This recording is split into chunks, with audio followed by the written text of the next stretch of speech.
Let's cut through the noise. While Hollywood is still pumping out 200 million spectacle after spectacle and failing, a 6-episode mid-budget fantasy series A Knight of the Seven Kingdoms quietly shattered expectation and rewrote what success looks like in prestige TV. This isn't Game of Thrones with dragons, this isn't House of Dragon with endless court politics. This is a buddy knight story based on a century-old novella that has higher audience score than House of Dragons. Episode ranked amongst the top of the entire GOT franchise, an average reception that beats almost every other Westeros show. Hollywood didn't see this coming, but the fans sure did. A Knight of the Seven Kingdoms is a prequel set roughly 100 years before Game of Thrones, based on George R.R. Martin's Tales of a Dunk and the Egg novellas, focusing on a wandering hedge knight Dunk and his squire Egg. And HBO didn't just drop this and hope for the best, they renewed it for the season 2 before season 1 even finished airing. That's how confident they are in this momentum. Critics and fans are not just mildly enjoying the show, they are ravering. Rotten Tomatoes shows over 90% approval, placing it above House of Dragons on audience scores, and one episode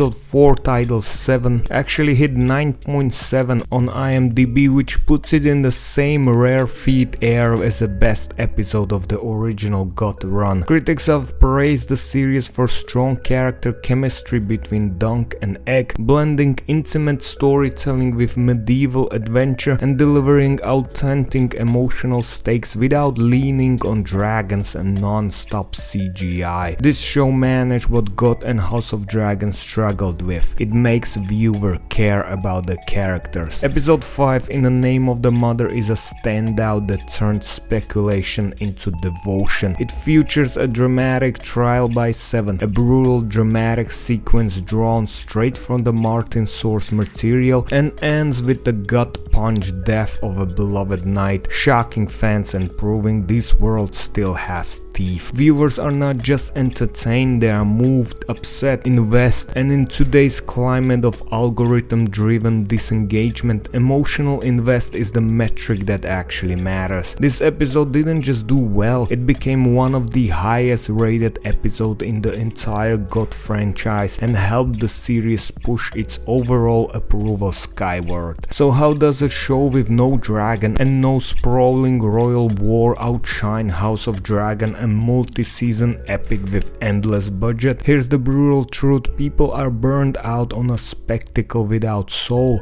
Game of Thrones was legendary not because of dragons, because it was balanced, character depth, politics, violence with narrative purpose and believable emotional arcs. House of Dragons got big budgets and big rumors, but lost many fans by drifting into muddled politics and repetitive plotting. A Knight of the Seven Kingdoms takes a smaller story and runs it honestly. It knows its limits, a knight and his squire wandering through Westeros. But inside that simplicity it finds meaning, tension, comedy, tragedy, and actual heartbreak, and viewers have rewarded that approach. Now let's loop back to Hollywood. Just like Iron Lung, A Knight of the Seven Kingdoms is telling the industry something few executives want to admit. You don't need mega budgets and massive marketing to win audiences. A 6-episode story grounded in character and atmosphere, not dragon and spectacle, is currently outperforming or matching the bigger budget giants in audience love. That's terrifying for Hollywood because they have been banking on big budgets, flashy marketing, brand glitter, while audiences are actually rewarding good storytelling first. Fans will follow substance over spectacle, and when a small series outperforms expectation, when its episode outscores entire franchise giants, that changes the game. It forces studios to rethink what audiences really want, what prestige television actually means, and whether bigger always equals better. So here's my verdict: A Knight of the Seven Kingdoms is not just good, it's a cultural reset. It's a reminder that audiences still crave emotional stakes, character character depth, meaningful conflict, and consequences that matter. You don't call that luck, you call that storytelling mastery. This show proved one thing loud and clear: Hollywood's giants can be beaten by smart, soulful storytelling. And if this is the future of fantasy TV, great stories are far from that.